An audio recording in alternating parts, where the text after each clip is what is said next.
রকচাইল্ড পরিবার, যারা এই পৃথিবীর সব কিছু নিয়ন্ত্রণ করতে চলেছে। সেই পরিবারের একজন সদস্য টুইটারে পোস্ট করেছেন, ইন্ড ইজ নেয়ার, অর্থাৎ এই সিস্টেম অতি শীঘ্রই শেষ হতে চলেছে। এজেন্ডা 2030 নিউ ওয়ার্ল্ড অর্ডার তৈরি করা হবে এই সিস্টেম ধ্বংস করে। সেই সিস্টেমের সব কিছুই আর্টিফিশিয়াল ইন্টেলিজেন্স দ্বারা নিয়ন্ত্রণ করা হবে। তারা মনে করে পৃথিবীর জনসংখ্যা এবং ধর্ম সব সমস্যার মূল। তারা পৃথিবী থেকে 70% মানুষকে সরিয়ে দিতে চায়। আপনাকে ধীরে ধীরে ধ্বংস করছে আপনার অজান্তে। কোভিড ভ্যাকসিনের মাধ্যমে আপনার শরীরে রোগ প্রতিরোধ ক্ষমতা নষ্ট করে দিয়েছে। প্লাস্টিক জিনিসপত্র ব্যবহার করেন খাবার এবং পানি রাখার জন্য। এখান থেকে মাইক্রোপ্লাস্টিক আপনাকে মৃত্যুর দিকে নিয়ে যাচ্ছে। তাই বেশি তেঁতুল খান, শরীর থেকে মাইক্রোপ্লাস্টিক 90% বের হয়ে যাবে। টুথপেস্ট এবং সালফেটযুক্ত শ্যাম্পু ব্যবহার করেন, যা ব্লাড ক্যান্সার তৈরি করে। সব ধর্মের উপর নিষেধাজ্ঞা আরোপ করে তারা লুসিফারিয়ান ধর্ম চালু করবে। কেউ বলছে যুদ্ধ শেষের দিকে, কেউ বলছে আমেরিকা সভ্যতা ধ্বংসের মতো বিপজ্জনক সিদ্ধান্ত নিতে হবে। কিন্তু একটা বিষয়ে কেন কথা হচ্ছে না?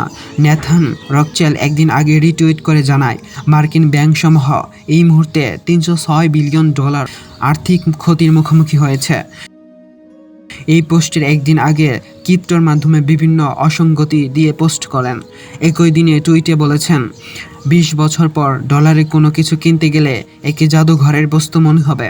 নেথান মার্চের শুরুতে জানিয়েছে, সুইফট ভবিষ্যতের ফাইন্যান্স সিস্টেমকে আধুনিক করতে প্রচলিত ব্যাংকিং সিস্টেমকে ব্লকচেনে যুক্ত করবে ও ডিজিটাল সিস্টেমে রূপান্তর করবে, যেন দুটো একসাথে চলতে পারে। সফল পরীক্ষা সমাপ্ত করেছে এবং এই সময়ের ভেতর গুরুত্বপূর্ণ কোনো টুইট করেননি। সবগুলো রিটুইট ছিল। জানুয়ারি 25 তারিখে সব কিছু তিনি বলেছেন, the end of the monetary system as we know it. আমরা যে বর্তমান মুদ্রা ব্যবস্থা চিনি তার অবসান হতে যাচ্ছে। নেথান রকচাইল্ডের 3 মাসের টুইট পর্যবেক্ষণ করলে বোঝা যাচ্ছে তিনি বর্তমানে ব্যাংকিং সিস্টেমের পতনের সিগন্যাল দিচ্ছেন। নেথান রকচাইল্ড কে এই লোকটা? কেন তার টুইট নিয়ে সব মহলে হইচই হচ্ছে? রকচাইল্ডে কারো আইডি নাই, তাদের লাইক কমেন্ট শেয়ার দরকার নাই। তবে এটাতে এমন কিছু পোস্ট হয়েছে যে সন্দেহ যোগায় তাদের কোনো এজেন্ট এই আইডি চালায়। তাছাড়া রকচাইল্ড পরিবার নেপোলিয়নের বিরুদ্ধে ব্রিটিশ বাহিনীর ওয়াটারলু এর যুদ্ধে ফলাফল আগাম 24 ঘন্টা আগে জেনে ফেলায় ইউরোপ ব্যাংকিংয়ে এর হত্যাকর্তা বনে যায়। তৎকালীন সময়ে ঘোড়ার মাধ্যমে খবর পাঠানো হতো, কিন্তু রকচাইল্ডের ছিল নিজস্ব ঘোড়সাওয়ার বাহিনী, যারা সবচেয়ে দ্রুত গতিতে খবর পাঠাতো। ওয়াটারলুতে বিজয়ের খবর পেয়ে প্রতারণার মাধ্যমে ব্রিটিশ স্টক এজেন্সি তারা বলে যে নেপোলিয়নের বিরুদ্ধে ব্রিটিশরা হেরে গেছে বলে গুজব ছড়িয়ে দেয় এবং অল্প কিছু শেয়ার বিক্রি করে দেয়।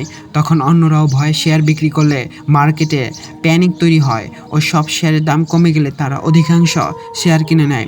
পরের দিন যখন ব্রিটিশ সরকারের কাছে খবর পৌঁছায় তখন জানা যায় ব্রিটিশরা বরং নেপোলিয়নকে পরাজিত করেছে। তখন সব স্টকের দাম আকাশ ছুঁয়ে ফেলে।